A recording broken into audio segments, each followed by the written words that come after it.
Direct News TV. November 29, 2023. Israel-Hamas war live, intensive talks to extend truce as deadline looms.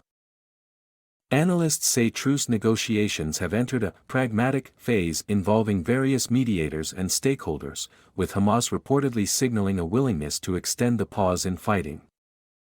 30 Palestinian women and children have been released from Israeli prisons after 10 Israelis and 2 foreign nationals were freed from Gaza. Several Russian captives to be released today, Hamas official Musa Abu Marzouk posted on X that only one man, a Russian-Israeli dual citizen, had been freed so far. Today, several others will be released separately from the truce agreement in appreciation for the stance of President Putin, he posted. Here's more of what Blinken has said at his news conference in Brussels. We'll discuss with Israel how it can achieve its objective to ensure the terrorist attacks of October 7 never happen again while sustaining increasing humanitarian assistance and minimizing further suffering and casualties among Palestinian civilians, he said. We'll keep our efforts going to prevent the conflict from spreading and will remain focused on enabling safe departure of American citizens and other foreign nationals from Gaza. Finally, we'll work to build upon principles that I set out in Tokyo a few weeks ago, for the day after in Gaza and to find the steps that we and our partners can take in the region now to lay the foundation for a just and lasting peace. Doing what we can to extend the pause, Blinken. Speaking at a news conference in Brussels, U.S. Secretary of State Antony Blinken says his country is sending humanitarian assistance to Gaza to make sure its people have what they need to get by. Looking at the next couple of days, we'll be focused on doing what we can to extend the pause so that we continue to get more hostages out and more humanitarian assistance in, he said. War in Gaza stoking new anti-Semitic alliances in Germany, spy agency. The war in Gaza is creating new alliances among Germany's anti-Semitic groups and raising the risks of attacks, the country's domestic intelligence agency has warned. Anti-Semitism and hostility towards Israel are the connecting elements among Islamists, German and Turkish left and right extremists and people belonging to extremist Palestinian organizations, said the agency's president, Thomas Haldenwang. The common concept of Israel as an enemy creates old and new connections between some of these players that in the future could lead in some cases to stronger cooperation, he added. However, the agency also said that left and right-wing groups are internally divided between pro-Israeli and pro-Palestinian positions, with some right-wing groups using the current situation to agitate against Muslims and migrants. More than 3,300 arrested in West Bank since October 7, nonprofit. The Palestinian Prisoners Society, PPS, and the Prisoners Affairs Authority say Israeli forces arrested 35 Palestinians in the occupied West Bank within the past 24 hours, including a 12-year-old child. The total number of people arrested since October 7 is now more than 3,325, a post on the PPS's Facebook page said. Israeli police arrest demonstrators calling for Netanyahu's impeachment, journalist. Israeli police have arrested demonstrators at a protest held in front of the Knesset in Jerusalem, according to independent journalist Orel Y. Barlev. Barlev shared on X videos of the morning demonstration showing police violence, with officers tearing down signs held by bereaved parents. The demonstrators stood on the sidewalk as usual every Monday and Wednesday calling for Netanyahu's impeachment.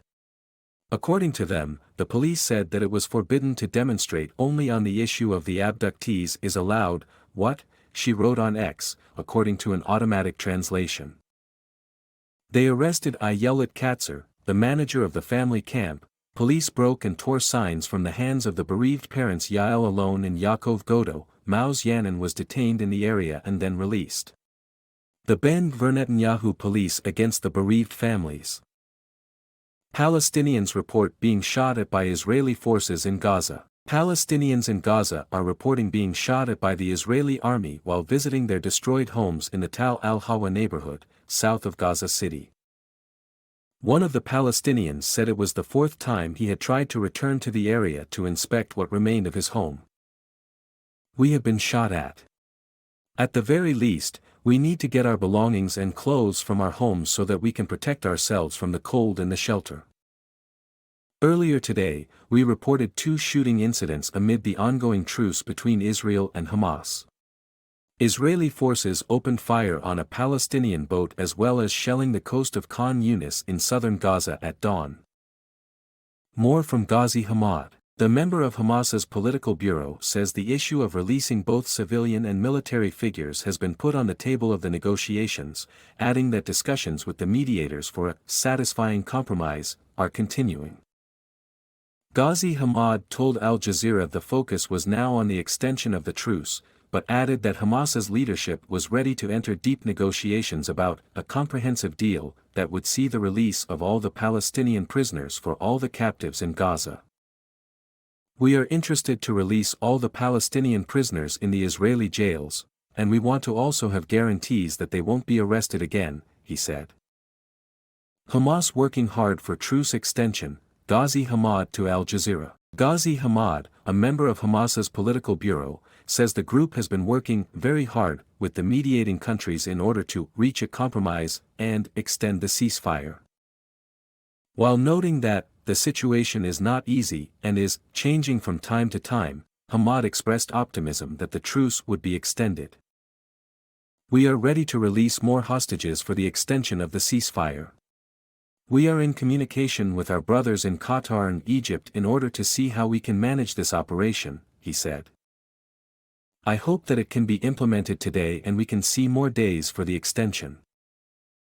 Israel to settle accounts with Qatar after war is over, FM official. Israel has put aside its differences with conflict mediator Qatar for the time being but will settle accounts after the war in Gaza ends, an Israeli foreign ministry official has said. In an interview on Israeli Army Radio, Joshua Zarka, Deputy Director General for Strategic Affairs at Israel's Foreign Ministry, questioned Qatar's role in everything related to hosting and legitimizing Hamas's activities. Right now we need them. But when this thing passes from the world, we will settle accounts with them, he said. Qatar, the US and Egypt have engaged in intense negotiations to establish and prolong the truce in Gaza and establish the captive prisoner exchange in recent days. The Gulf state also hosts a Hamas office which it says is a political establishment and will stay open as long as it can be used for peace. On Tuesday, the heads of CIA and Israel's Mossad met Qatar's prime minister to discuss the extension of the truce between Israel and Hamas. Civil defense teams struggle to remove bodies from rubble, member. Khalil Abu Shamala, a member of Gaza's civil defense, has told Al Jazeera that the team is facing difficulties digging bodies out from underneath rubble after weeks of Israeli army bombardments in Gaza. We suffer from a lack of heavy machines that can deal with such crises. We have real difficulties dealing with the rubble and being able to reach the bodies, alive or dead. We are talking about thousands of people, mainly in the north of Gaza, Beit Hanun and Beit Lahia, Abu Shamala told Al Jazeera. Without real intervention from the international community to support these civil defense forces and to send the heavy-duty machines, teams and experts to support them, I think we won't succeed in this mission, adding that more fuel is needed as well. The civil defense team told Al Jazeera they were able to recover only 160 dead bodies so far. According to the Ministry of Health, there are at least 7,000 people still buried underneath the rubble. Broadening of discourse needed to reach permanent ceasefire. The impact of a potential further extension of the ongoing truce in Gaza cannot be separated from what might come after, analyst Ibrahim Abu Sharif says. If there will be a resumption of the carnage, resumption of this genocidal war, then of course it's important for people in Gaza to have some temporary relief, Abu Sharif, professor of journalism at Northwestern University in Doha, told Al Jazeera. Abu Sharif expressed hope for a permanent ceasefire but said a broadening of the discourse was needed in order to achieve it. Why is this happening?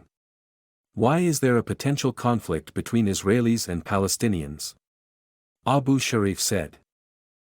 Without really discussing that, we're just allowing the cycle of violence to replicate. Gaza family opts to live in ruins of home. A family in Khan Yunis chose to return and live among the rubble of their destroyed home. Yassin Al-Jarrah says he spent 15 years building a home for his family. And just like that, I am back to square one, Al-Jarrah said, describing the destruction of the house as a massive shock. Pope calls for truce to continue. Pope Francis has called for a continuation of the truce in Gaza between Israel and Hamas, according to Vatican News. I hope that the truce in Gaza might continue so that all the hostages might be freed, and the necessary humanitarian aid might be able to enter, the Pope said. My name is Kingsley. Please like, share, subscribe and hit that notification bell so you can be the first to be notified whenever we post. You won't regret it.